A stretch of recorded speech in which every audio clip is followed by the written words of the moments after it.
નમસ્કાર વિદ્યાર્થી મિત્રો, આજે આપણે જોઈશું ધોરણ 7 વિષય ગુજરાતીમાં પાઠ નંબર 7 હરી ઘરે આવો ને ના સ્વાધ્યાયનું સંપૂર્ણ અને સચોટ સોલ્યુશન। તો ચાલો શરૂ કરીએ। મુખ્ય સવાલ 1, વાતચીત। પ્રશ્ન પહેલો, તમારે ત્યાં ક્યારે ક્યારે શેરી વાળવામાં આવે છે? અમારે ત્યાં સફાઈ કામદાર દ્વારા દરરોજ શેરી વાળવામાં આવે છે, છતાં જ્યારે કોઈ ધાર્મિક તહેવાર હોય કે કોઈના ઘરે સામાજિક પ્રસંગ હોય ત્યારે વિશેષ સફાઈ કરવામાં આવે છે।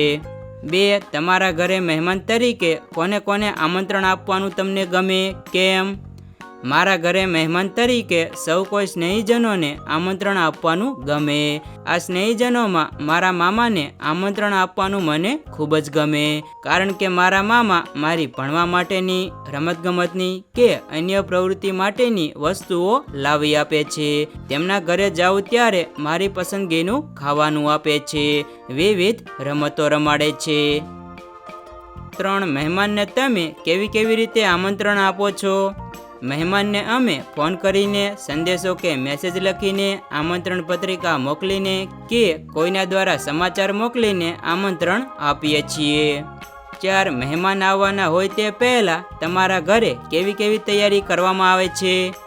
મહેમાન આવવાના હોય તે પહેલાં મારા ઘરે ઘણી બધી તૈયારી કરવામાં આવે છે, જેમ કે ઘરની વ્યવસ્થિત સાફ સફાઈ કરવામાં આવે છે, તેમના ભોજન માટે વિવિધ વાનગીઓ બનાવવામાં આવે છે। જો તેઓ રાત્રે રોકાવાના હોય તો તેમના માટે અલગ ઓરડામાં પલંગ પાથરી, ગાદલા, ઓશિકા, ચાદર, ધાબળા વગેરેની વ્યવસ્થા કરવામાં આવે છે। 5, તમારા ઘરે મહેમાન આવ્યા પછીની સરભરામાં શું શું કરવામાં આવે છે? અમારા ઘરે મહેમાન આવ્યા પછી તેમની સારી સરભરા કરવામાં આવે છે, તેમને પીવાનું પાણી આપ્યા બાદ ચા નાસ્તો આપવામાં આવે છે, પછી તેમના માટે ભોજન બનાવવામાં આવે છે, ભોજનમાં તેમને ભાવતી વાનગીઓ બનાવવામાં આવે છે, ભોજન બાદ તેમને મુખવાસ આપવામાં આવે છે।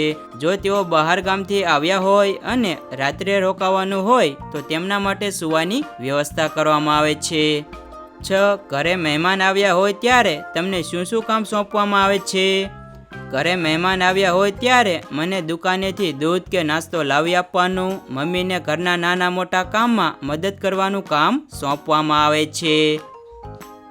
7, ઘરે મહેમાન આવે એ તમને ગમે કે ન ગમે, શા માટે? ઘરે મહેમાન આવે તો મને ખૂબ જ ગમે છે।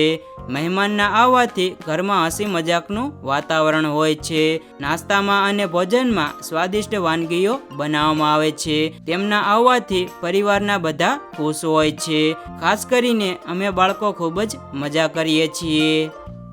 મુખ્ય સવાલ 2, કોષ્ટક પૂર્ણ કરો। શાના માટે કાવ્ય નાયક અથવા નાયિકા શું શું કરશે? તમારા ઘરે શું શું કરવામાં આવે છે? પહેલું, સ્વચ્છતા અને સુશોભન, શેરી વળાવી સજ્જ કરશે અને આંગણીએ ફૂલ પથરાવશે।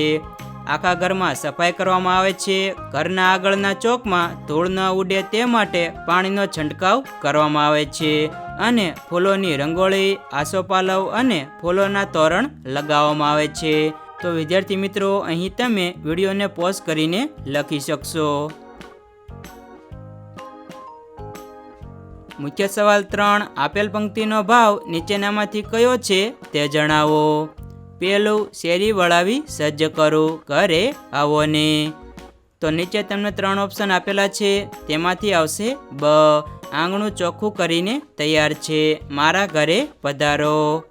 2, પોઢણ દઈશું ઢોલિયો, તો તેમાં આવશે અ, સૂવા માટે ખાટલો આપીશું। મુખ્ય સવાલ 4, આપેલ કાવ્ય પંક્તિઓ આડાઅવળી થઈ ગઈ છે, તેને યોગ્ય ક્રમમાં ગોઠવી ફરીથી લખો। પહેલી કાવ્ય પંક્તિ જોઈએ। ભોજન દેશું લાપસી, ઘરે આવો ને, દેશું દેશું સાકરિયો કંસાર, મારે ઘરે આવો ને। બીજી કાવ્ય પંક્તિ, દાંતણ દેશું દાળમી, ઘરે આવો ને, દેશું દેશું કણેરી કાંબ, મારે ઘરે આવો ને। મુખ્ય સવાલ 5, લીટી દોરેલા શબ્દોની જગ્યાએ યોગ્ય શબ્દ વાપરી ફકરો લખો, ત્યારબાદ તે શબ્દોની સ્થાને તમારી બોલીમાં વપરાતા શબ્દો વાપરીને ફકરો ફરીથી લખો। અમારા સાહેબ આવ્યા ન હતા. અમે વિચારેલું કે સાહેબ આવી જાય તો ફૂલ દઈશું. અમે ખૂબ રાહ જોઈ ત્યારે દૂરથી સાહેબની ગાડી દેખાય. તેઓ સાથે બીજું પણ કોઈ આવ્યું હતું. ઓહો, એ તો જાદુગર.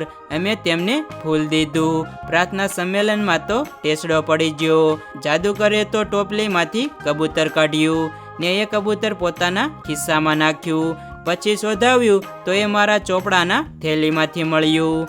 તો વિદ્યાર્થી મિત્રો, અહીં આપણે લાલ કલરમાં જે પણ શબ્દો આપેલા છે તેમાં સુધારો કરેલો છે. મુખ્ય સવાલ 6. ઉદાહરણ પ્રમાણે બીજા શબ્દોની યાદી બનાવો. ઉદાહરણ જોઈએ. રાન એટલે જંગલ, રાનને લગતું. રાનેરી, રાનેરી બોર. પેલું રૂપું એટલે ધાતુ, રૂપાને લગતું. રૂપેરી, રૂપેરી ભાત. 2. સોનું એટલે ધાતુ, સોનાને લગતું એટલે સોનેરી, સોનેરી પાન. 3. નાનું એટલે ઓછી ઉંમરનું, ઓછી ઉંમરને લગતું એટલે નાનેરું, નાનેરા બાળ એટલે નાનેરી દીકરી. મુખ્ય સવાલ 7. આ લોકગીતના રાગ આધારિત તમારા પોતાના માટે પંક્તિઓ આપી છે.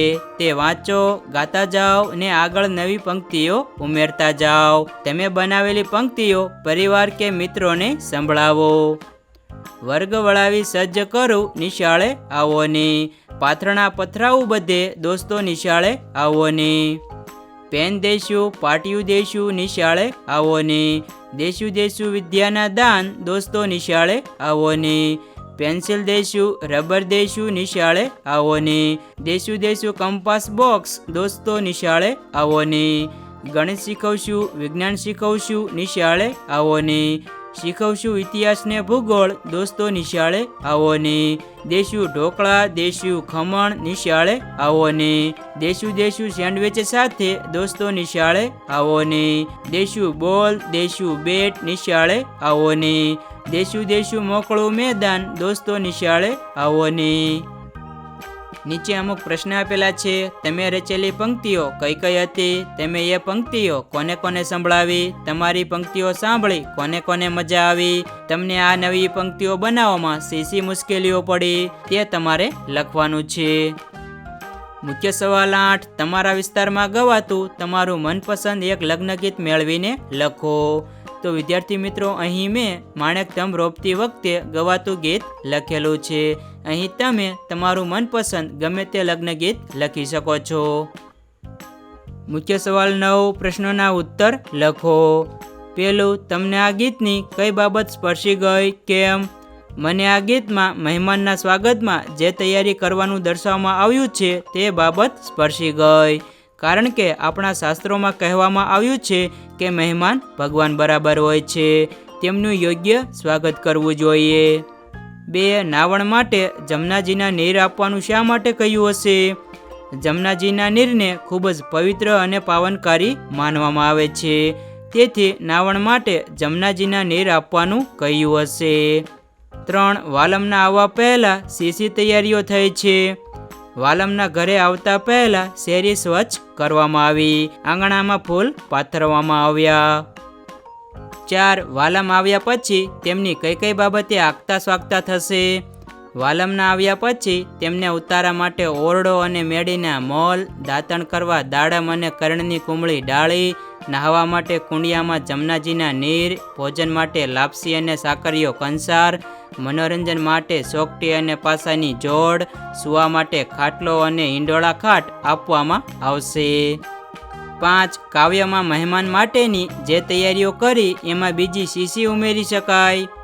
કાવ્યમાં મહેમાન માટે જે તૈયારીઓ કરવામાં આવી છે એમાં બીજા વર્તમાન સમયમાં વપરાતા સાધનો, ભોજન વગેરે ઉમેરી શકાય. મુખ્ય સવાલ 10. મહેમાન ગતિની મજા વિશે તમારા મિત્રને પત્ર લખો.